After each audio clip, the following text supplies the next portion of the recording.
Okay, so welcome to Growth Recipes with Ornet NX.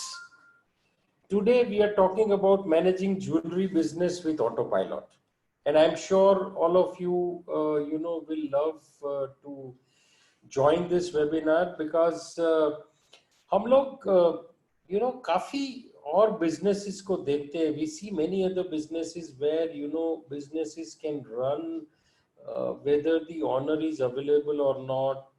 मतलब वो अपने आप चलता रहता है काफी businesses और that is where we find the same thing to be implemented in jewelry business to be little tricky, little difficult at times. तो आज देखते हैं कि how that can be done. So we'll start with what is the meaning of autopilot. सबसे पहले ये देखते हैं कि autopilot का meaning क्या है. वैसे हम सब जानते हैं कि जैसे जब हम फ्लाई करते हैं when we fly, तो जब एयरक्राफ्ट क्रूजिंग पे आ जाता है, when it starts cruising, तो उस टाइम पे the pilots are making the aircraft on autopilot basis. ठीक है, मगर एज पर विकिपीडिया उसका जो डेफिनेशन है वो क्या है वो देखते हैं. So an autopilot is a system used to control the trajectory of an aircraft, marine craft or a spacecraft without constant manual control by human operator being required.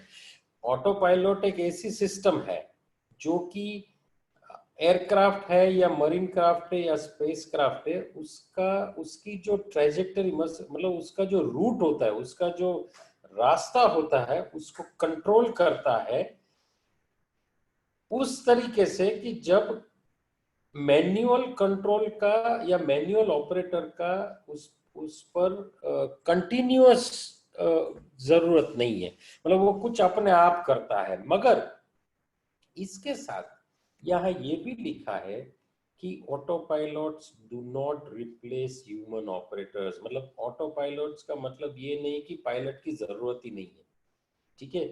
तो but instead they assist them in controlling the vehicle. अगर आप flight का ही अपना experience देखोगे तो flight में हम जब भी जाते हैं तो टेक ऑफ करने पर तो पायलट्स की ही जरूरत पड़ती है. हाँ, एक बार टेक ऑफ हो जाता है, क्रूजिंग पे है, तो उस टाइम पे पायलट कैन बी रिलैक्स्ड, मतलब वो आराम से बैठ सकते हैं, कुछ चाय कॉफी पी सकते हैं. बट वंस अगेन जब टच डाउन करना है, जब डिसेंड करना है, तब तो पायलट की जरूरत होती ही है. So auto pilots do not replace human operators but instead they assist them in controlling the vehicle. अगर बिजनेस में ऑटो पायलट होता है तो उसका बेनिफिट क्या होता है, तो उसको देखने से पहले let me ask one simple question to all of you. If I want to buy 1 hour of your time, how much will you charge? जैसे हम डॉक्टर के पास जाते हैं तो वो हमारा अपॉइंटमेंट का ही चार्जेस 500 रुपीज, 500 रुपया लेता है, कोई 1000 रुपया लेता है, कोई 2000 रुपया लेता है. समझो कल को आपके पास कोई आता है और बोलता है मुझे आपका 1 घंटे का समय चाहिए, तो आप उसको कितना चार्ज करोगे? Can you think of, just think of what will you charge, now whatever that you have thought of, whatever figure has come to your mind, वो कैसे आपने कैलकुलेट किया? Let me show you how उसको कैसे calculate करना चाहिए. ठीक है, सी आपका जो भी एनुअल इनकम है, what ever is your annual income, you divide it by 3000.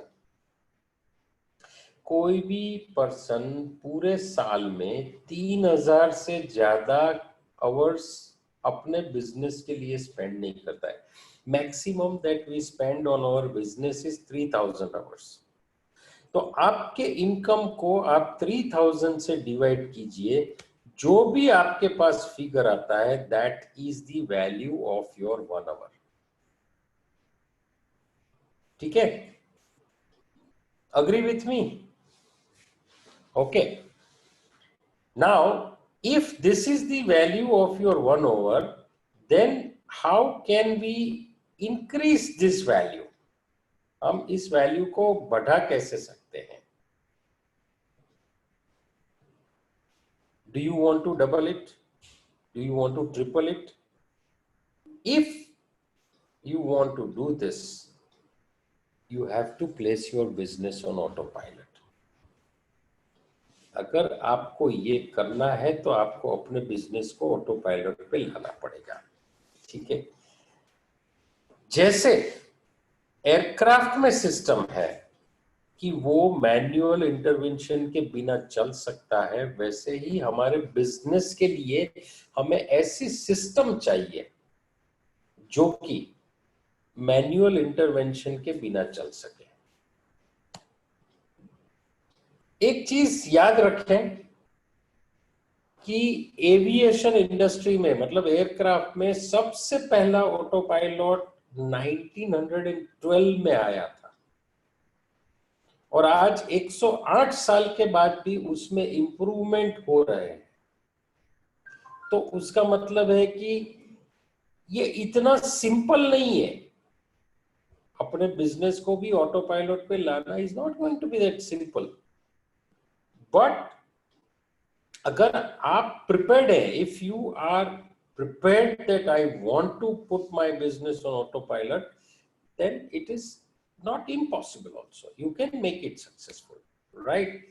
So before we go ahead, एक और एग्जाम्पल मैं आपको देना चाहता हूँ। I hope all of you must have heard about Robert Kiyosaki. उसका रिच डैड पुअर डैड करके एक बुक बहुत फेमस था, काफी लोगों ने शायद पढ़ा भी होगा।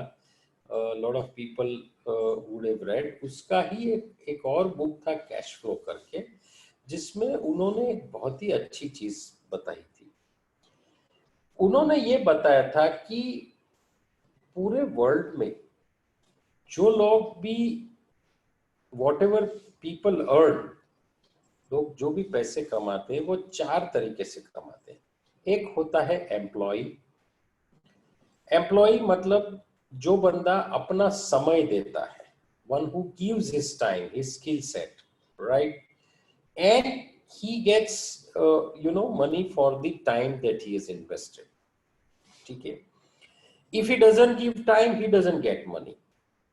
ठीक है, if he doesn't go to the office, he doesn't get money. दूसरा होता है वो सेल्फ एम्प्लॉयड, जैसे चार्टर्ड अकाउंटेंट्स हैं, डॉक्टर्स हैं, लॉयर्स हैं, they are all self employed. उनका एक ही डिफरेंट है that they also give their time and skill set, but they have a choice to some extent कि कौन सी चीज करनी है, कौन सी नहीं करनी, कहाँ पे फोकस करना है, कहाँ पे नहीं करना है, but they also on a job, right? The third type are the people who are business owner. वो क्या करते हैं, उनके पास एक सिस्टम है जिससे कि वो एम्प्लॉइज और सेल्फ एम्प्लॉयड के साथ में मिलके अपना काम कर सकते हैं। ठीक है, but they also have to participate in the work, but they have the benefit of these two people supporting them. The fourth category is investor, where money works for you. You don't work actually. You put money somewhere, you invest somewhere, and that money works for you.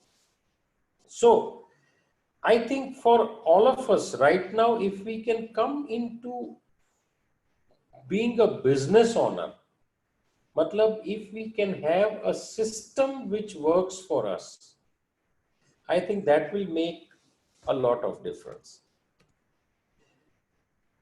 But इसके साथ,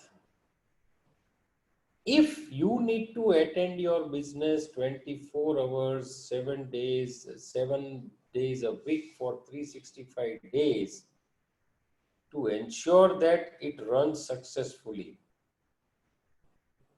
you may be very successful. But as per the definition of Robert Kiyosaki, you are not a businessman, but a self-employed person. और मतलब है कि अगर आपको पूरा साल 24 घंटा अपने बिजनेस के बारे में सोचने की जरूरत पड़ती है, अटेंड करने की जरूरत पड़ती है, उसके अलावा कुछ नहीं कर पा रहे हो, तो आप रॉबर्ट कियोसाकी की डेफिनेशन के हिसाब से you become a self employed person. तो जो प्रॉफिट का फिगर आता है ना प्रॉफिट एंड लॉस स्टेटमेंट में, वो एक्चुअली सैलरी है for your time and efforts. That is where the difference between the businessman and self-employed person comes, right? So what can we do to become a true businessman? हम क्या कर सकते हैं so that we also fall in the category of true businessman? Simple है, by ensuring that we own a system that works for us. एक छोटी सी story है, let मी narrate. आप सब लोग शायद राजेश कल्याण जी को जानते होंगे। Mister Rajesh Kalyan is the director of Kalyan jewellers. Kalyan Raman ji के बड़े पुत्र हैं। और however, Kalyan Jewelers are not our customer, they are not our clients, but I have a personal, friendly relationship with Mr. Kalyan, and we do, whenever we meet, we spend some time together. तो ये बात कुछ साल पुरानी है जब उनका राजकोट का शोरूम का ओपनिंग था, and on the previous evening हम लोग साथ में बैठे थे। नेक्स्ट डे ओपनिंग था, तो प्रीवियस इवनिंग के हम साथ में बैठे थे। तो मैं I was just asking him कि how this has happened. I mean आपके फैमिली में आप जो नंबर ऑफ स्टोर्स ज्यादा कर गए, ये सब कैसे हुआ? Can you tell me your story?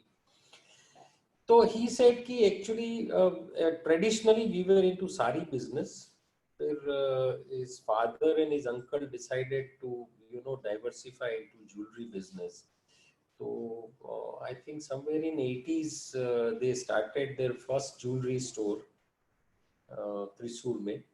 और फिर उन्होंने वहीं पे, क्योंकि फादर और दो बेटे थे, तो उन्होंने वहीं पे 1 से 3 शोरूम तो काफी जल्दी कर लिए, 3-4 साल में कर लिए। And then they were managing all the 3। मगर 3 के बाद चौथा शोरूम कैसे किया जाए उसके बारे में he said we were clueless, कैसे करें? So they said कि हमने एक दिन डिसाइड किया, we decided within our family that from tomorrow neither father nor me or my brother, any one of will not go to the showroom. और हमने त्रिशूर में ही एक अलग जगह पे ऑफिस ली। We move to office. हमने सोचा कि जो भी हो जाए हम शोरूम नहीं जाएंगे, और शोरूम नहीं जाने से जो भी दिक्कतें आती है उसको एक के बाद एक रिजॉल्व करेंगे। उन्होंने बोला कि हमको करीब करीब 3 से 4 साल लगे before starting the 4th store, but from 4 to 100 was a journey of hardly 7-8 hours. So that is the power of system. That is the power of multiplication that one can have. So it is all about, उन्होंने अपनी system decide करने में बहुत time लिया, वो auto pilot बनाने के लिए बहुत टाइम लिया, मगर एक बार वो हो गया, then the aircraft was cruising at a huge speed, right? So I think this can be achieved. अगर हमें भी अपने बिजनेस को ऑटो पायलट पे चलाना है, तो this can be achieved with excellent leadership qualities. These requires leadership qualities. कौन सी? One, ability to take risk. We should be able to take risk, right? ability to make changes in working to achieve your objectives. आपका objective पाने के लिए आपके working में जब चाहे जहां चाहे चेंज की जरूरत है वो करने की हमारे पास रेडीनेस होनी चाहिए. We should be ready to make changes. Building a team which can help you achieve all objectives. Most important. We have to build a team of right people. We have to build a team. We have to ensure कि वो team हमारे साथ रहे. वो team हमको वो हम उसके साथ कंधे से कंधा मिलाकर काम कर सके. That kind of a team is a must. And constantly monitoring our performance. We have to constantly monitor कि कैसा हमारा performance है. Ornet NX can become your technology partner, which can help you in implementing this training. We can become your technology partner. But before we see that, are you geared up to use this lockdown in your favor and work on managing your business with autopilot? काफी लोग आप में से कर रहे भी होंगे. I'm sure क्योंकि आप सब Ornet NX के हमारे प्राउड यूजर्स हैं, तो Ornet NX जब आपने लेने का सोचा था तभी ये दिमाग में था, इसीलिए लिया है. Can I get a quick feedback? How many people are already on autopilot above 50-60%? Please state your name and number so that our other viewers can also see that. How many of you are already on autopilot with more than 50 to 60% of your systems? आप chat में अपना नाम लिख सकते हैं so that people will come to know. I just want to have a quick poll, quick response. क्योंकि I am sure our experts must have worked with you in past also so that you can come to the autopilot.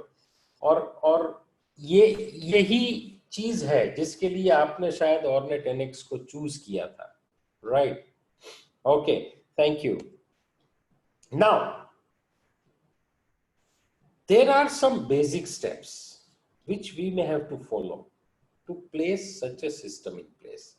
शायद आप लोगों ने follow किया होगा, नहीं किया है तो आप एक बार उसको रिवाइव कीजिए मेरे साथ, एक बार उसके बारे में वापस सोच लीजिए कि कहाँ पे कोई जगह पे कोई दिक्कत है तो उसको कैसे चेंज करते हैं. Let's see them one by one. The first thing is, as a leader, you have to define what is the purpose of activity. Purpose of activity मतलब आप जो बिजनेस कर रहे हैं उसका बेसिक पर्पस क्या है. एक बार सोच के 4 सिंपल क्वेश्चंस का आंसर दीजिए कि why am I doing this activity, मैं क्यों कर रहा हूं. What do I want to achieve with this activity, मुझे क्या अचीव करना है. When do I want to achieve, मुझे कब अचीव करना है. And how can it be decided whether I have achieved what has been decided. ये 4 simple question का आंसर दीजिए, मगर सभी स्टेक होल्डर्स के बारे में सोच के. स्टेक होल्डर्स मतलब क्या होता है कि हमारे बिजनेस में there are people who are connected closely, और जब तक हम वो सब लोगों के लिए विन विन सिचुएशन नहीं सोचेंगे, हम हमारे बिजनेस को आगे नहीं ले जा सकते. हमारे स्टेक होल्डर्स कौन है? कस्टमर्स. कस्टमर के बिना बिजनेस चल सकता है? नहीं चल सकता है. टीम के बिना बिजनेस चल सकता है? नहीं चल सकता है. वेंडर्स, हमारे कारीगर्स हैं, हमारे होलसेलर्स हैं, हमारे मैन्युफैक्चरर्स हैं, जिनके पास से हम लेते हैं गुड्स, उनके बिना बिजनेस चल सकता है? नहीं चल सकता है. Government, we need government support. Right now we are having one of the best example of what kind of support we require from government. So government is also a stakeholder. और एक Mindspeak के एक seminar में शायद one of the head of Malabar Gold who was talking, he impressed me a lot when he said कि हम लोग जो भी सोचते हैं उसमें सोचते हैं कि government is also one of the stake holder, which is a very right thing. तो government is one of the stake holder, और लास्ट में डायरेक्टर्स, पार्टनर्स या प्रमोटर्स, वो भी एक स्टेक होल्डर है। तो इन सब स्टेक होल्डर को ध्यान में रखते हुए हमें उन चारों क्वेश्चन का आंसर देना है कि why, what, when and how. ठीक है, वो जब हम सोच लेते हैं उसके बारे में, जब हमें हमें इंटरनली पता चलता है, तो क्या होता है कि हम हर एक के लिए अपने ऑब्जेक्टिव्स या प्रायोरिटीज डिसाइड कर सकते हैं। I can decide my priorities or objectives for all stakeholders. For example, समझो कस्टमर्स है, तो कस्टमर्स के लिए मेरा ऑब्जेक्टिव क्या हो सकता है, that I want to deliver the best quality and design ornaments for my customers to make them delighted, proud owner of my jewellery. अब समझिए, अभी हैप्पी कस्टमर का जमाना चला गया है। हैप्पी तो काफी लोग करते हैं, you have to make them delighted, you have to make them euphoric. हाँ, तो कस्टमर्स के लिए मुझे अपनी ऐसी बेस्ट क्वालिटी और डिजाइन देनी है जिससे कि मेरे कस्टमर डिलाइटफुल हो जाए और proud honours of my jewellery, right. अच्छा, मेरी टीम के लिए मुझे क्या चाहिए, मेरी टीम के लिए मुझे चाहिए कि आई वांट टू एंश्योर कि मेरी टीम फाइनेंशियली मेरे ऑर्गेनाइजेशन के साथ ग्रो करे, so that they can lead a happy life. ये happy life is something which is everybody's dream. So my team also should grow financially with my organization. That should be my objective for my team. अच्छा, vendors के लिए क्या होना चाहिए? Vendors, you may want to ensure कि regular business उन सब vendor को मिले जो हमारे कस्टमर्स को डिलाइटफुल रखते हैं। You may want to ensure regular business for all those vendors who are working hard to make our customers delighted, right? So that could be your objective for your vendors. And for government, I want to be fully compliant so that I can contribute my bit of revenue to the government. उसको भी revenue की जरूरत है। I need to be compliant, I need to pay my GST, I need to pay my income tax. That is how I fulfil my commitment towards that stake holder. And finally, what can be my financial goal? Normally जब भी financial goal for directors, owners या promoters के लिए आता है ना, तब mainly एक जवाब रहता है कि मैक्सिमाइजेशन ऑफ प्रॉफिट। मगर मेरे ख्याल से वो सोचना इतना सही नहीं है। I would put it this way, that I want to ensure that my sales grows 10% every year, keeping return on capital employed 15%। मतलब मेरा जो सेल्स है वो 10% ग्रो होना चाहिए, मेरा जो कैपिटल एम्प्लॉय किया है, मेरा जो कैपिटल मैंने बिजनेस में लगाया है, उससे मुझे मिनिमम 15% मिलने चाहिए।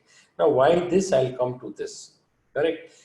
Now why defining such objectives is important? ये ऑब्जेक्टिव डिफाइन करना क्यों इंपॉर्टेंट है? Let me take you through that. एक ऑब्जेक्टिव देखते हैं कि I want to ensure my sales that grows by 10%। ये ऑब्जेक्टिव मैंने क्यों रखा? Actually I read a very good book. There is one fund manager करके, Saurabh मुखरेजा, maybe some of you might have heard about him.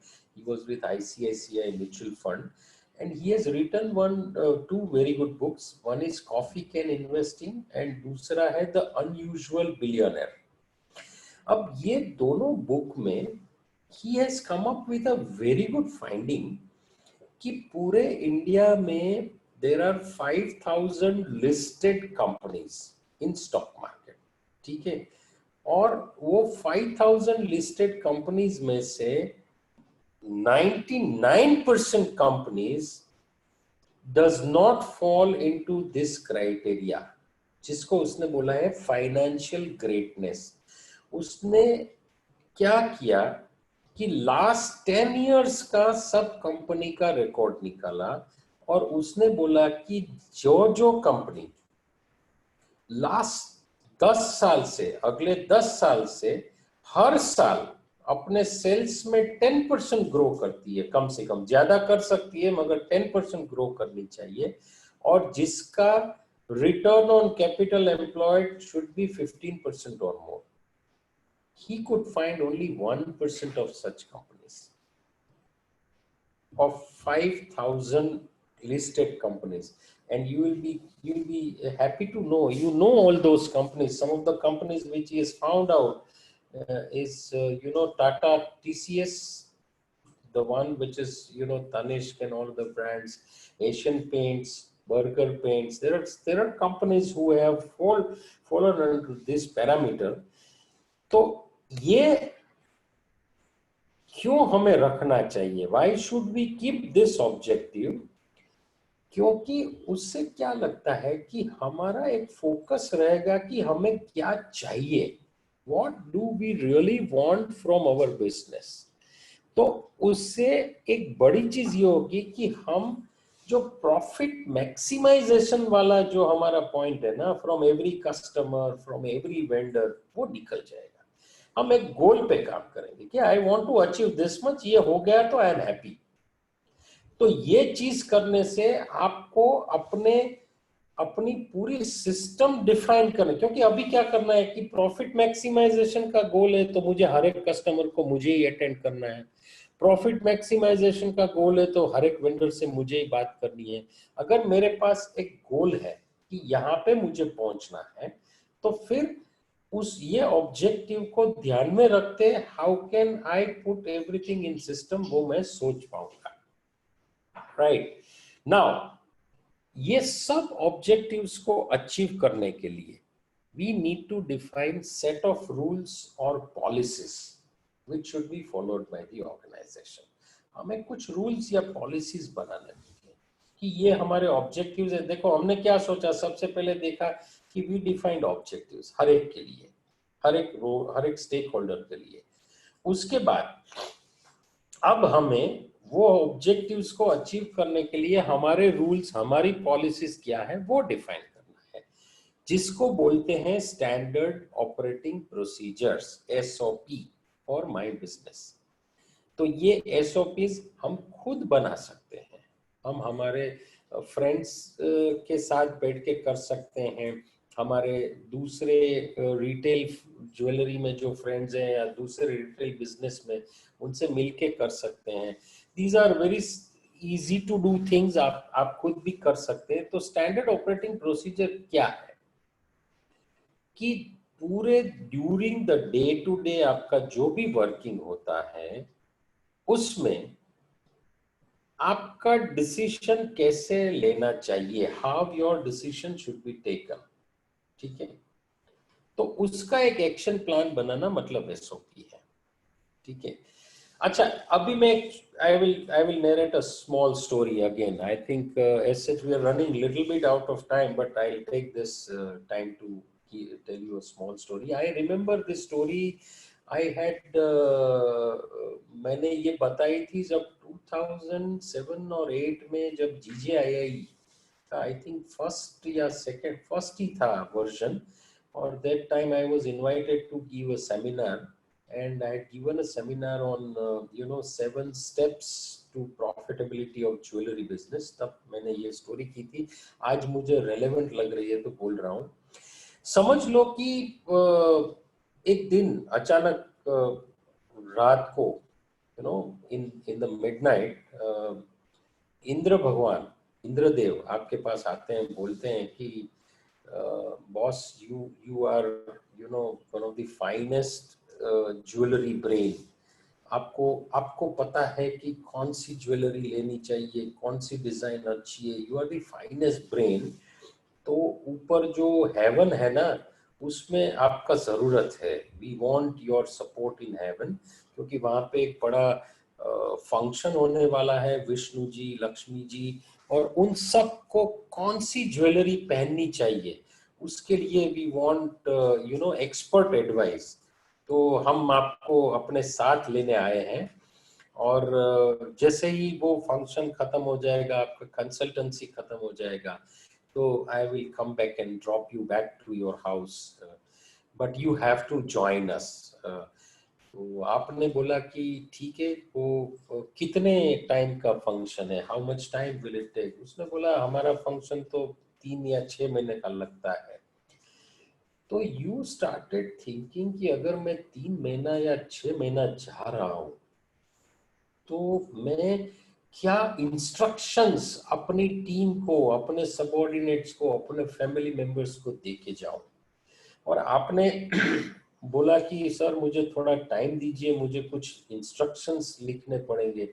तो बोले ठीक है, आपके पास 4 घंटे हैं, आप बैठो और जो भी इंस्ट्रक्शन लिखने हैं 6 महीने में, क्या करना चाहिए, कैसे करना चाहिए, ऐसा हो तो क्या करना है, ऐसा ना हो तो क्या करना है, वो इंस्ट्रक्शंस आप लिख सकते हो। वो जो इंस्ट्रक्शंस है that become standard operating procedures. मतलब लोग, people keep so many consultants, and मैं बोलता हूं कोई जरूरत नहीं, आप अपने आप डिफाइन तो कीजिए। सिंपल है। आप सोच लीजिए, अगर आप 6 महीने के लिए आपके शोरूम में नहीं है, तो क्या कैसे होना चाहिए, उसके बारे में आपकी क्या राय है, वो आप डिफाइन करके दे दीजिए। This will be helpful to your next generation also. they will also be able to decide कि चलो हमें what was things decided by my father or my uncle, and what we need to follow. So this is very easy. The next step is we have to define standard operating procedures for my business. This becomes Gita, Bible or Quran for our business. ये हमारे business के लिए Gita, Bible या कुरान हो जाते हैं, right?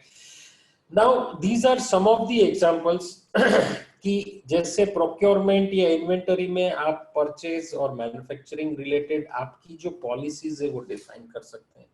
मैं कैसे खरीद करूंगा, मैं कैसे वेंडर से लूंगा, which type of vendor I will discuss, I will talk to, what will be the range that I will be talking to. आपका रीऑर्डर रिलेटेड क्या है वो आप डिफाइन कर सकते हैं। मुझे कितना रीऑर्डर करना चाहिए, कि कब करना चाहिए, कैसे करना चाहिए, मेरा ओल्ड मेटल परचेज का पॉलिसी क्या होगा, what percentage I will buy from, मेरा मार्जिन क्या होगा जब जब मैं किसी से परचेस करता हूं, किसी को सेल करता हूं, what will be my margin. अगर आपका फाइनेंशियल ऑब्जेक्टिव क्लियर है कि मुझे 10% सेल्स बढ़ाना है और 15% ऑन कैपिटल चाहिए, तो मैं अपना मार्जिन भी फिक्स कर सकता हूं कि मुझे ये मार्जिन पे काम करना है। ठीक है, मेरा प्रमोशनल या ऑफर डिस्काउंट पॉलिसी क्या होगा, मेरा कस्टमर का कैटेगरी में कैसे बनाऊंगा, और ईच कैटेगरी के कस्टमर को मैं कैसे ट्रीट करना चाहूंगा, मेरा सैलरी और एचआर का पॉलिसी क्या है, मेरा वेरिएबल पे आउट, मतलब मैं कोई इंसेंटिव देना चाहता हूँ, नहीं देना चाहता हूँ, वो क्या है, मेरे टारगेट्स क्या रहेंगे, क्योंकि हर साल अगर मुझे 10% सेल्स में ग्रो करना है, तो उस हिसाब से मुझे टारगेट भी डिफाइन करने हैं। तो what can be my target? ठीक है, financially how much capital, how much gold loan क्या करनी, मेरे एक्सपेंसेस किस रेंज में होने चाहिए।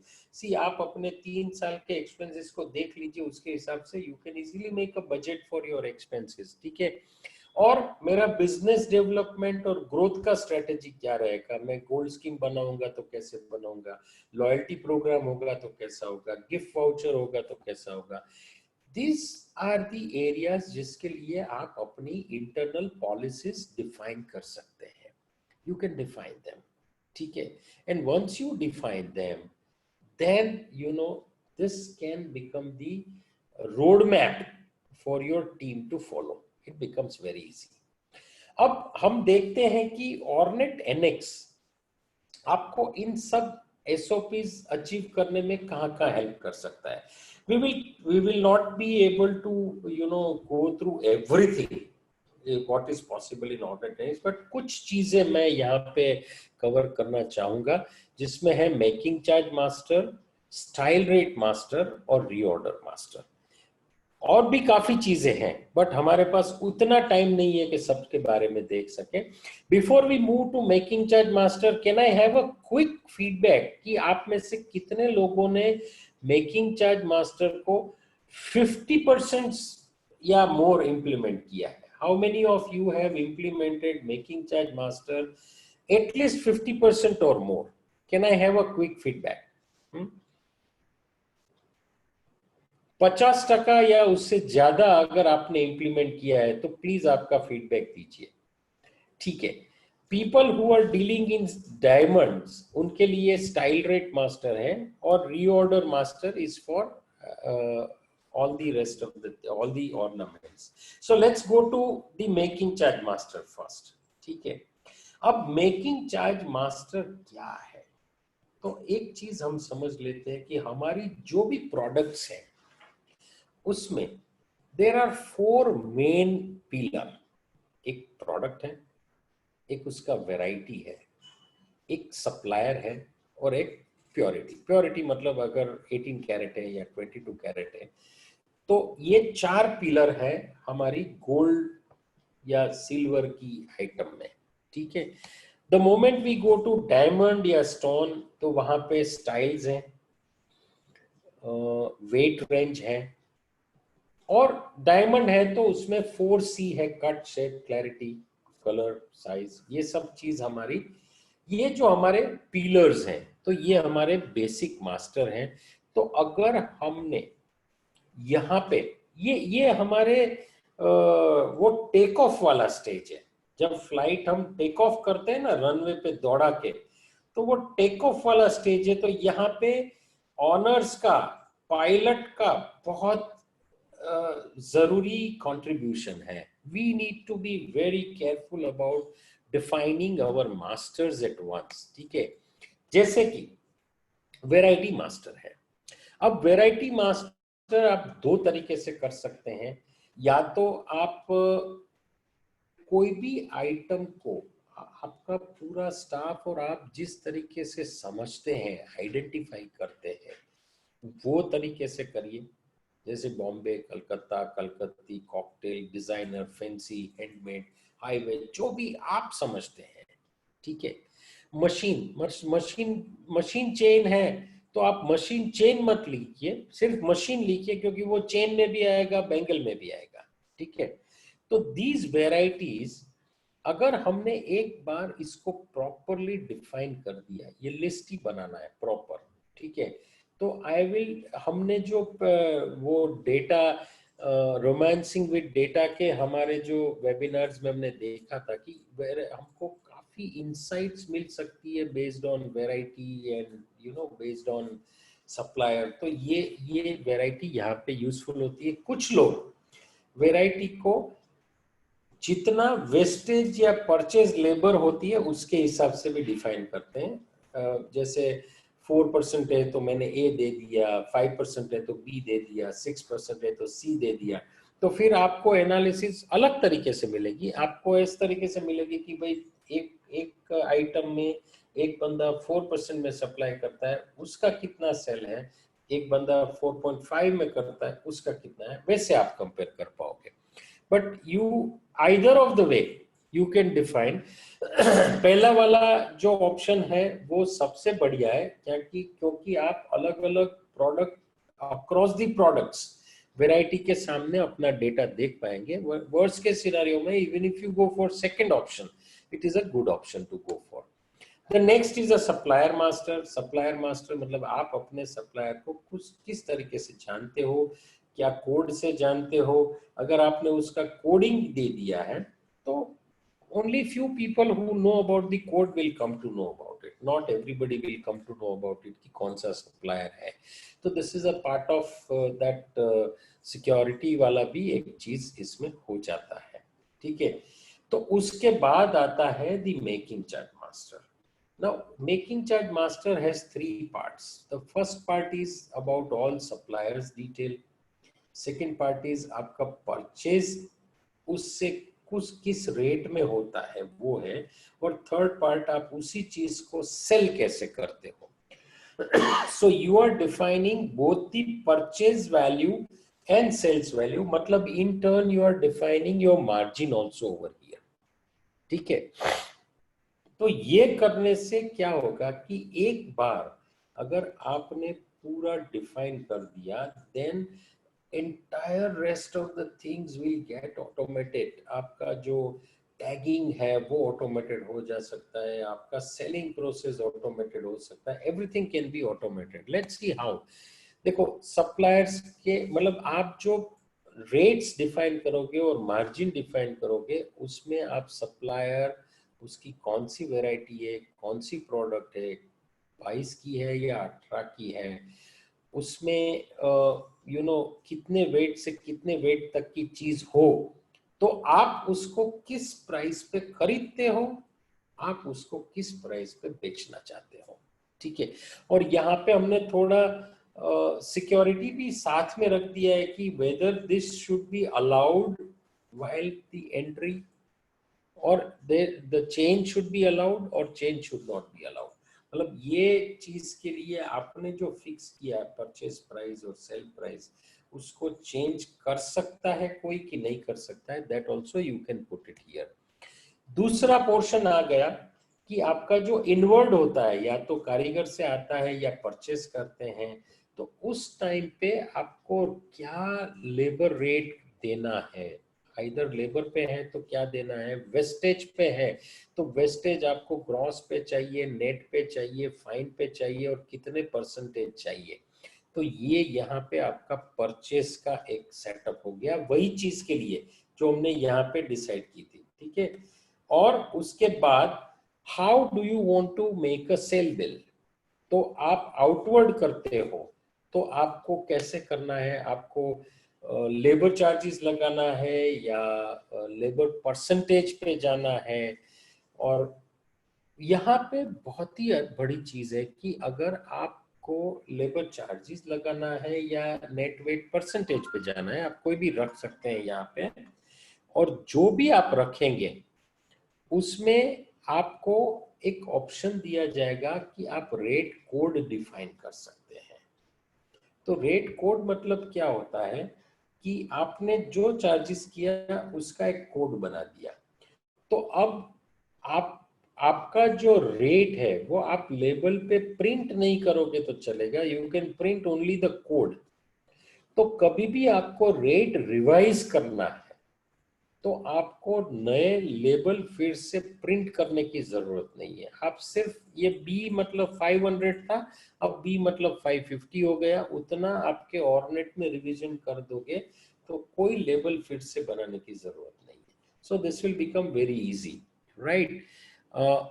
उसके साथ अगर आप वैल्यू एडिशन पे काम करते हो तो what value addition percentage you should charge for this particular item, वो भी आप यहाँ पे दे सकते हो. और दूसरी बात, यहीं पे आप लिमिट दे सकते हो कि at the time of sale मेरे ऑर्गेनाइजेशन में कोई भी बंदा इसमें कहां तक लेस दे सकता है, व्हाट अमाउंट या परसेंटेज है तो कितने परसेंटेज में लेस दे सकता है, वैल्यू एडिशन में कहां पे लेस दे सकता है, so that there is a clarity. ये चीज बिकेगा तो ये रेंज में ही बिकेगा, this much will be the maximum and this will be the minimum price. ठीक है, तो ये पॉलिसी हो गई आपकी, ऑर्गेनाइजेशन लेवल पॉलिसी हो गई, ये चीज हम इससे कम में नहीं बिकेंगे. ठीक है, तो ये making charge master is a very good option. आप सब में से जिन लोगों ने भी मेकिंग चार्ज का पूरा उपयोग नहीं किया है, I would request all of you to get in touch with our experts. They can help you to define the making charge master. They can also help you, आपका जो भी प्रैक्टिकल डिफिकल्टीज है उसके लिए भी शायद सब डिफिकल्टीज हम ये ओपन फोरम में डिस्कस नहीं कर पाएंगे, मगर आपकी जो भी प्रैक्टिकल डिफिकल्टीज है उसके बारे में भी वो लोग आपको मदद कर सकते हैं, हेल्प कर सकते हैं. आफ्टर मेकिंग चार्ज मास्टर उसके क्या बेनिफिट है. One is error free working, मतलब ह्यूमन एरर होने का चांस हमने निकाल दिया. अभी क्या हो गया कि अगर किसी हर हर सप्लायर को पता है कि उसका कोड क्या है, हर सप्लायर को पता है कि उसकी आइटम की वैरायटी क्या है, तो वो सप्लायर अपना वाउचर देगा तब भी वो कोड और वैरायटी कोड डाल के देगा, so that it is very clear. और अपना बंदा वो दो चीज डालेगा तो उसको पता ही होगा कि इसको कितना वेस्टेज देना है, कितना वेस्टेज से उसका बिल होना चाहिए। तो ये हो गया दूसरा, मतलब ऑटो कैलकुलेशन हो गया। तीसरा, क्रॉस चेक हो गया। जैसे ही इनवर्ड हो जाएगा तो मेकिंग चार्ज मास्टर से कुछ भी अलग है तो इमीडिएटली पता चल जाए कि नहीं भाई ये ऐसा क्यों है, it can not be less और मोर। दूसरा, अपर और लोअर लिमिट हो गया, तो सेल्स के टाइम पे पूरा कंट्रोल हो गया कि ये it can not go beyond this limit और it can not go above this limit. और अगर वेरिएशन है तो आपको डिस्काउंट डिफरेंस रिपोर्ट में वेरिएशन मिल सकता है। You can check the variation in discount difference report. It can become easy to delegate the things and it's it saves your time, owners time. ठीक है, उसके बाद we come to style rate master. जो diamond में आप deal करते हैं वहां पे आप स्टाइल रेट मास्टर डिफाइन कर सकते हैं, जहां पे आप supplier, style, size, packet number, cut, shape, clarity सब डिफाइन कर सकते हैं। उसका कौन सा वेट रेंज का क्या परचेज रेट होना चाहिए, क्या सेल्स रेट होना चाहिए, वो आप डिफाइन कर सकते हैं। आप यहाँ रेट भी डाल सकते हैं, मार्कअप भी डाल सकते हैं कि ये मेरा रेट है तो इतना परसेंटेज मार्कअप मुझे चाहिए।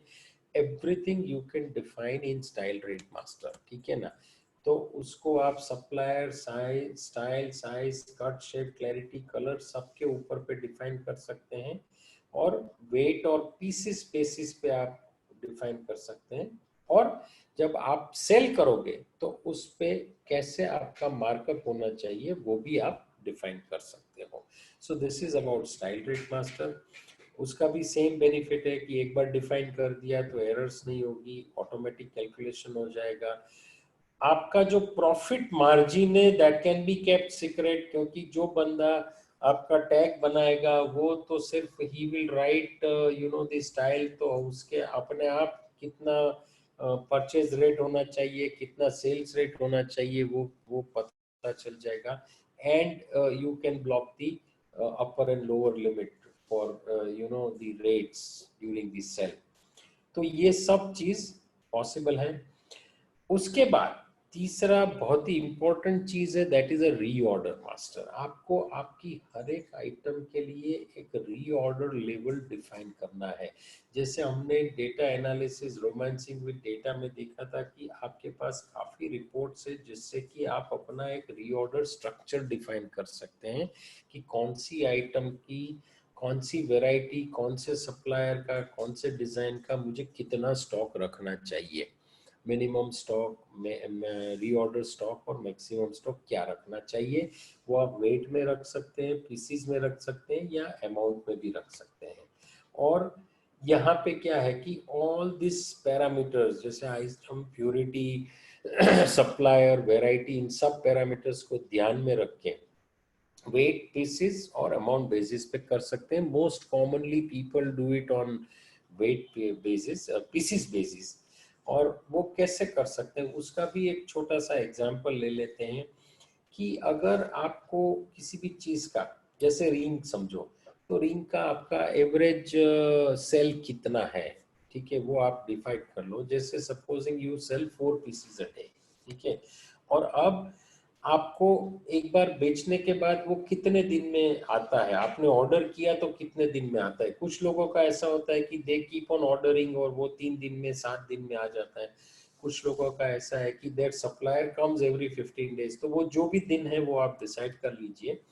और अगर 3 दिन में आता है तो मैंने 2 दिन का बफर रखा, मतलब 4 पीस, और 5 दिन मतलब 20 पीस मेरे पास होने चाहिए। That becomes a minimum stock, piece तो होने ही चाहिए। ठीक है, तो फिर रीऑर्डर कितना होना चाहिए, एटलीस्ट 1.5 to 2 टाइम्स, तो मतलब 30 से 40 पीस मेरे पास हैं तो इट इज सेफ। ठीक है, that at that time I should place the new order. जब 30 से 40 पीस है तो मुझे ऑर्डर दे देना चाहिए। और मैक्सिमम स्टॉक वो हमें इस तरीके से सोचना चाहिए कि जिसके बाद after that stock the marginal utility declines, मतलब अगर आप मैक्सिमम स्टॉक 50 का रखो, उसके बाद अगर 100 भी रखो तो भी उससे सेल नहीं बढ़ने वाला है। 50 ऑप्शन है, फिर 60 रखो, 70 रखो तो नहीं बढ़ेगा, तो 50 शुड बी योर मैक्सिमम। तो अगर ये आपने डिफाइन कर लिया है कि भाई मेरा reorder level is 30 pieces, maximum should be 50 और 20 इज अ मिनिमम, वो मेरे लिए बॉटम लाइन है, मुझे इमीडिएटली करना है, 2 दिन में कुछ आना चाहिए। ये अगर आपने हर एक चीज के लिए कर लिया तो you will have a clear thinking while purchasing, while buying, ठीक है ना। आपको पता है क्या लेना है, कितना लेना है, you are very clear about it. आपका डेड स्टॉक में रिडक्शन हो सकता है। ये ये पूरा स्टॉक रिप्लेनिशमेंट का एक पूरा आपका परफेक्ट मेथड हो जाता है और मिनिमम स्टॉक लेवल्स भी आपके रहेंगे, ठीक है। सो दिस विल बिकम, और हमारे पास अलर्ट्स भी है, जो कि जैसे ही आइटम रीऑर्डर लेवल पे जाता है तो it gives you the alert also, ठीक है। Now, the next question is, how can I ensure that my policies are working in my organization? मैंने जो policies decide किया है वो सब काम कर रही है, वो मैं कैसे ensure कर सकता हूँ? तो उसके लिए Ornet NX में बिजनेस इंटेलिजेंस सर्विसेज हैं। मेरे ख्याल से काफी लोग आप में से इसका भी यूज करते रहते होंगे। OTP बेस्ड वर्किंग है, ऑटोमेटिक रिपोर्टिंग टूल्स है, पुल बेस्ड या पुश बेस्ड, मतलब ऑन डिमांड मोबाइल ऐप है जो पुल बेस्ड टूल है, और पुश बेस्ड टूल है जो कि ऑटोमेटिक ईमेल बेस्ड रिपोर्ट है। तो ये सब के बारे में हम क्विकली देखेंगे। तो बीआईएस में क्या होता है? बीआईएस में आपको पेंडिंग लॉट का बीआईएस मिलता है, लेबर वैल्यू एडिशन के वायोलेशन का मिलता है, वाउचर मॉडिफिकेशन का मिलता है। ये सब चीज का आपको alert you will get based on either SMS और you will get it based on email. जैसे भी आप डिफाइन करते हैं उस तरीके से आपको अलर्ट मिलता है।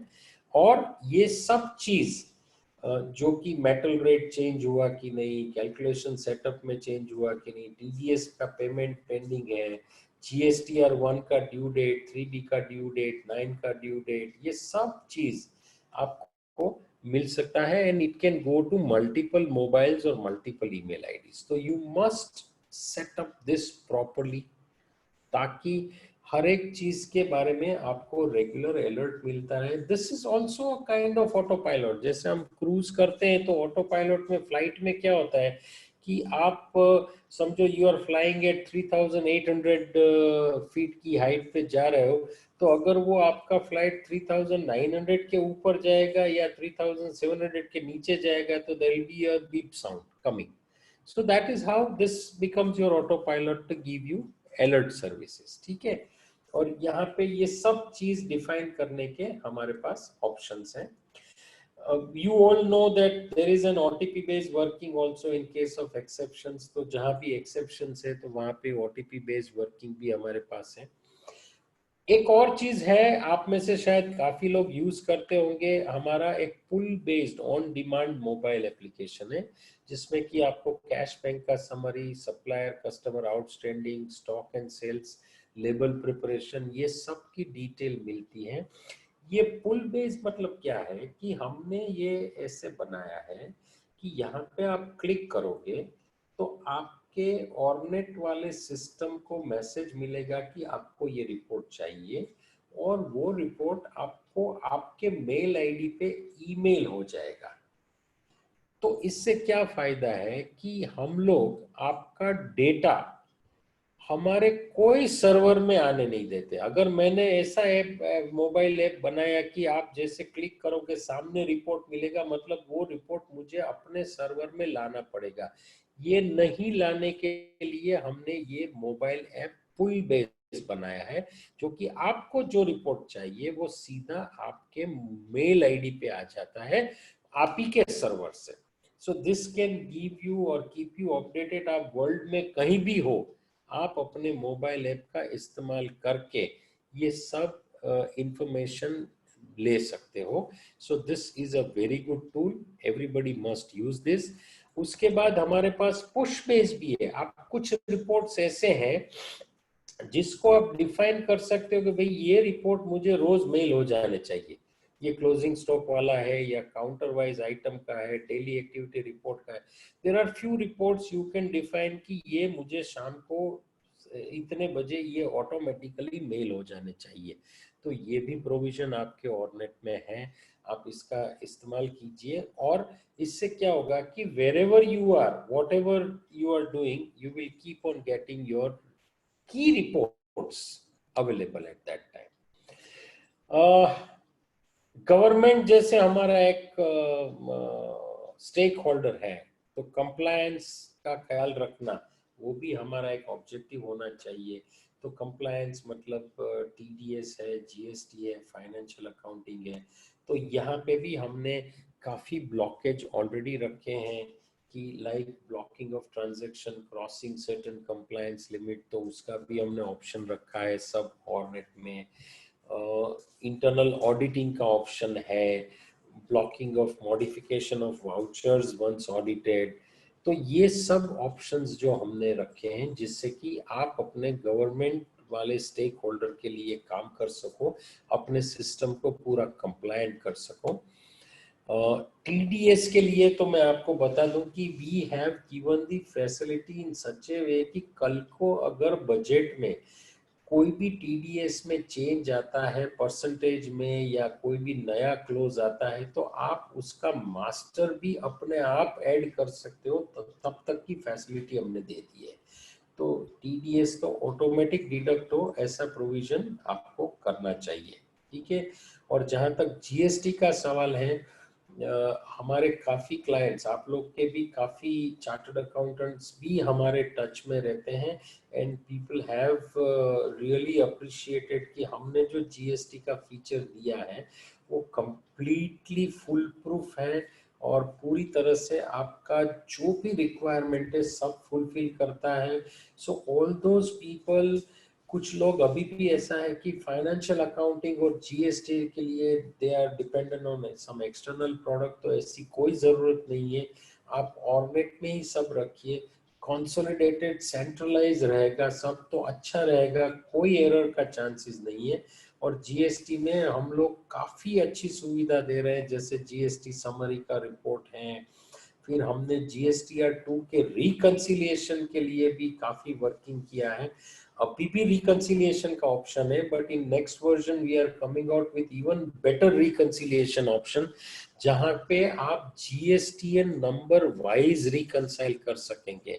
And I tell you that some of the GSPs जो ये रिकंसिलिएशन का ऑप्शन देते हैं, they are charging to the tune of around 10 to 12,000 per month for this reconciliation, which will be available in your new version with Ornet NX जैसे ही आपका आता है। तो these kind of features we are adding so that आपका जो government वाला stake holder है उसको भी आप पूरी तरह से कंप्लायंट रह सके। This is also a very good option which is coming within a very short time in your software. ठीक है ना। और यहाँ पे हम ऐसी सुविधा देंगे कि आप जब भी जीएसटीएन पोर्टल से जेसन डाउनलोड करेंगे मंथ वाइज, तो अपने ऑर्नेट एनएक्स के डेटा के साथ वो मंथ ऑन मंथ आप रिकंसाइल कर जाएंगे। और कुछ लोग जो 3 महीने के बाद करते हैं, because there are few SMEs who can file their returns every 3 months, तो उसके साथ भी जो मैचिंग करने में अभी जो भी दिक्कतें आ रही है वो कोई दिक्कत आपको नहीं आएगी। So all these things, our team is also constantly working so that we can help you. और हम भी चाहते हैं कि इन सब का इस्तेमाल करके आप अपने जो ऑटो पायलट है, आपका बिजनेस का, आपका ज्वेलरी बिजनेस का ऑटो पायलट ऑर्नेट एनएक्स का पूरी तरह से इस्तेमाल करें। ये जो वेबिनार सीरीज भी हमने रखी थी वो भी इसीलिए रखी थी कि you can use the autopilot in the best possible manner. ठीक है। So Do you agree with me that the use of Hornet NX, you can manage your jewelry business with autopilot? Can I have a quick feedback from all of you? Yes or no? Do you agree with me? आप मानते हो कि Hornet NX का use करने से आप अपने jewellery business को ऑटोपायलट से चला सकते हो? आपको यहाँ जो भी दिक्कत है कहीं भी है, please get in touch with our experts, they will all be willing to help you. हम लोग वर्क फ्रॉम होम कर रहे हैं, हमारा वर्किंग चालू ही है और हम आपको किसी भी तरह का सपोर्ट करने के लिए सक्षम है। ठीक है, एक ही चीज याद रखिए कि auto pilots do not replace human beings. आपको रिप्लेस करने की बात नहीं है, आपका आपका काम और सुविधाजनक करने की बात है। ठीक है, तो आई थिंक जो भी लॉकडाउन का रिमेनिंग पीरियड है उसमें हम हमारे एसओपीस को डिफाइन करते हैं और जब लॉकडाउन ओपन होता है तो हमारे जो ऑटो पायलट है उसको और भी अच्छी तरह से इम्प्लीमेंट करने की कोशिश करते हैं। Right, thank you very much for your time and we wish that all of you are happy. Please stay home, stay safe. Thank you very much.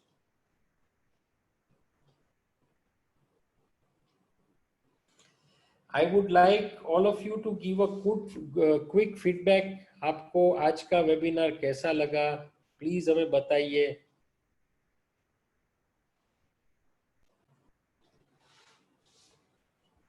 Your feedbacks are helping us to work harder.